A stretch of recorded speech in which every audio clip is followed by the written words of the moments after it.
Rambam,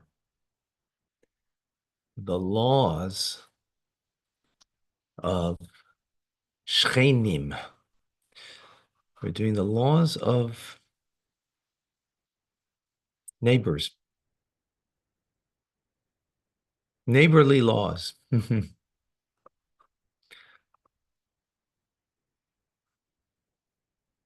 other words, two people living next to each other, and what are the obligations that there are as a result. So the following rules in chapter 4 apply when a person owns a loft that is situated above a house belonging to a colleague. Right? So you're living on the top floor, your colleague is living on the bottom floor.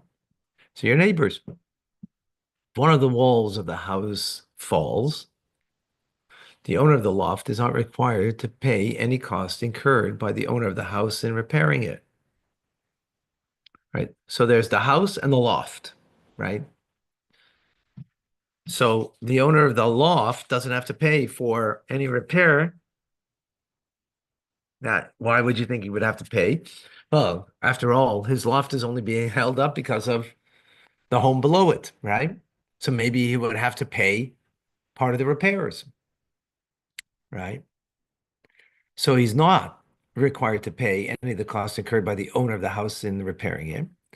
And he may compel the owner of the house to repair it as it was originally. Not only that, but he can compel him. Let's say that guy's not living in the bottom house, right? He moved out and he's not renting it out. So he doesn't need it. He's living elsewhere. The guy living in the loft can compel him. He has to repair it because otherwise it's putting his loft into danger, right? If, by contrast, one of the walls of the loft falls, the owner of the house cannot compel the owner of the loft to repair it. Why? Because that's not doing any damage to his home. On the contrary, the fact that a wall, right? Obviously, if a wall fell and it did damage to his home, we're not talking about did any damage, right? We're talking about just the wall itself, right? Is what's damaged. So you can't compel him. Why? Simply, the one on the bottom, the fact that the loft on top is going to be now less a wall isn't going to do any damage because, on the contrary, it's lighter. So it'll be less damage possibly in the future, right? If maybe it's too heavy, the loft, and it's going to weigh and maybe do some damage because of its weight. So here, now that a wall fell, it's less weight, so it's going to be less potential for damage. So therefore he cannot compel him to repair it. The ceiling is the responsibility of the owner of the house. The plaster above it is the responsibility of the owner of the loft. All right, so the ceiling in between the two. So the ceiling in the house, responsibility for the owner of the house, the bottom. But on top, which would be the floor of the loft, right, would be the responsibility of the owner of the loft. Okay. If both the house and the loft fall, both owners share equally in the wood, the stones, and the sand, right, to repair it.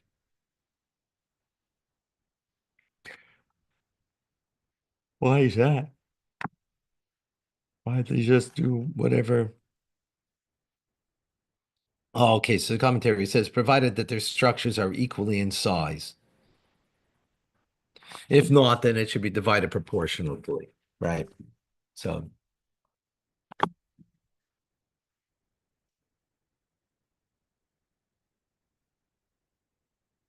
okay, we're good. If some of the stones are broken, we determine which of the stones were more likely to have broken. The stones of the house or the stones of the loft. This can be determined by the manner in which the stones fell. Why can't you see where they fell from? Whether the upper stones fell on the lower stones. Ah, because they're all mixed together now.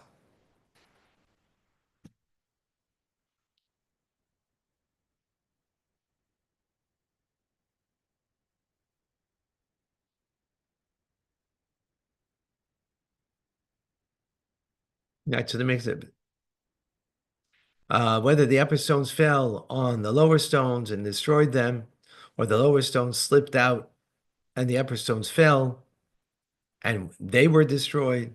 If it cannot be determined how the stones fell, both the whole stones and the broken stones should be divided equally. Because you can use the same stones over again, right? Broken stones, so you're going to have to use you're going to have to use cement, right? Well, I mean, they use cement in between in any case of the stones, right? To seal them.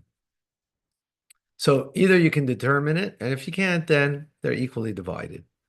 Again, based on the fact that it's equal size.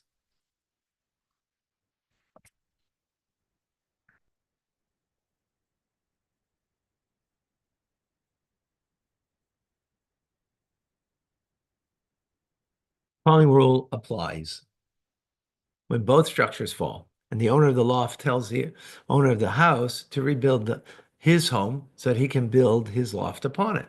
But the owner of the home refuses to do so. The owner of the loft may rebuild the home to its original size. He may, he doesn't have to, right? But he could. And live inside it until the owner of the home reimburses him for all his costs. So he can rebuild it and live in it. And if he doesn't, then he can live in it.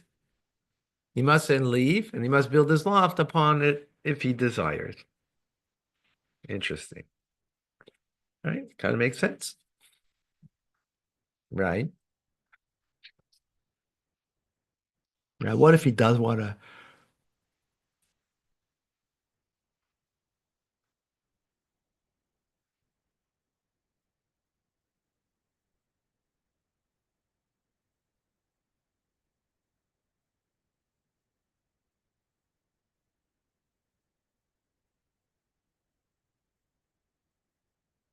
Ah, I was bothered, and I see the commentaries explain over here.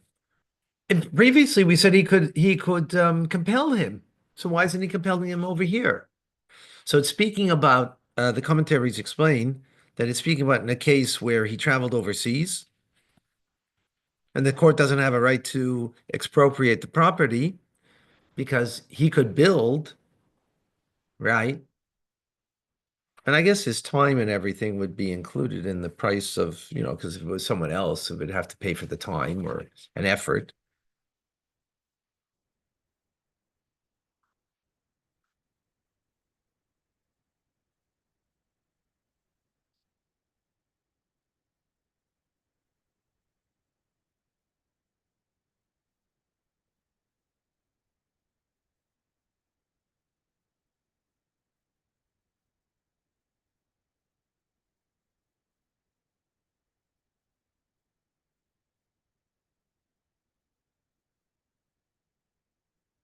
Okay.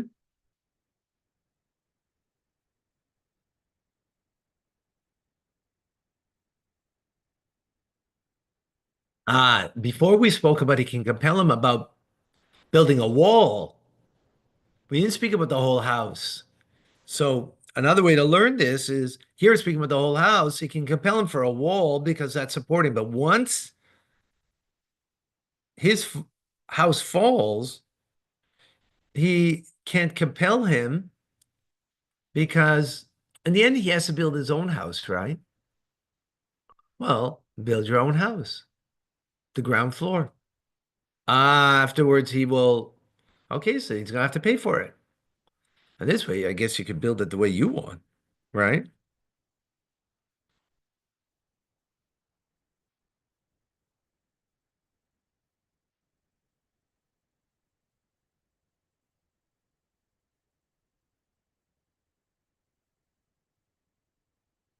Okay, interesting. Um,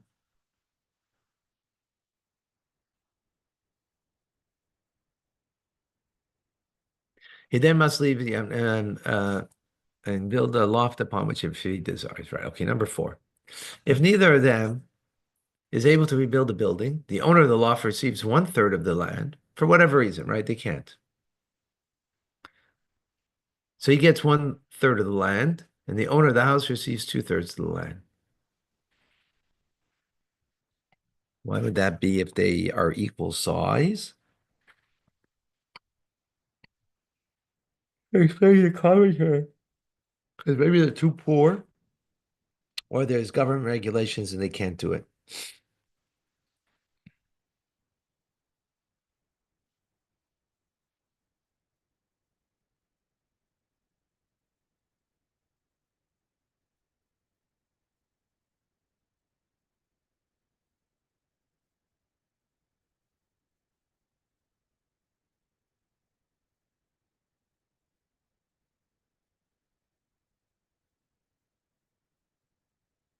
Hmm. Okay.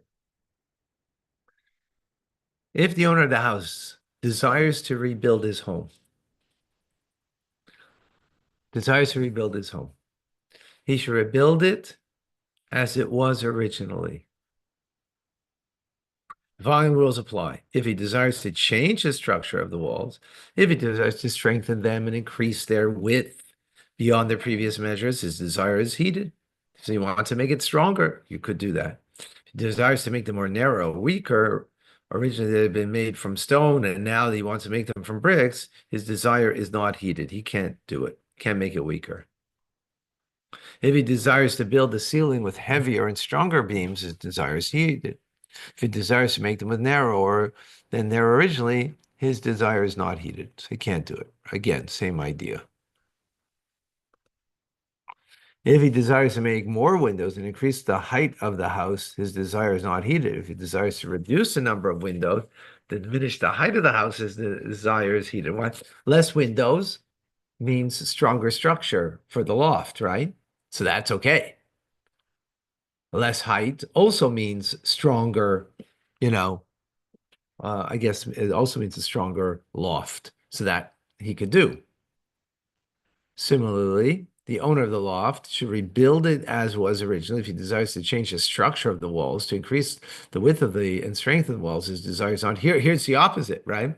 If he's going to make stronger walls, so it's going to put a burden on the home below. So then he can't do that because he places an additional burden on the lower walls. If he desires to make them narrow, his desire is heated. So it's the opposite, right? Similar laws apply with regard to the beams of the ceiling of the loft. If he desires to exchange them for lighter ones, his desire is heated. If he desires for heavier beams, his desire is not heated. Same idea, the opposite. If he desires to add more windows or diminish the height of the loft, the desire is heated, right? Again, because he's making it lighter. Windows take up are less weight. If he desires to reduce the number of windows or increase the height of the house, the desire is not heeded. Following rules apply when the beams of the ceiling sink lower and descend into the space of the house. If they reach within 10 handbreadths of the ground, the owner of the house may destroy and rebuild the entire structure, right? He has to rebuild from scratch. If they do not reach that low, the owner of the loft may prevent him from doing so. Even if the owner of the house tells the owner of the loft, I will rent you another place to live until I repair the ceiling. I did. His desire is not heeded, for the owner of the loft will tell him, I do not want the difficulty of moving from place to place so that you can repair your home. Right? Because and it's not in a situation where he must do it. When it becomes less um, than 10 handbreadths, then he has the right to destroy it.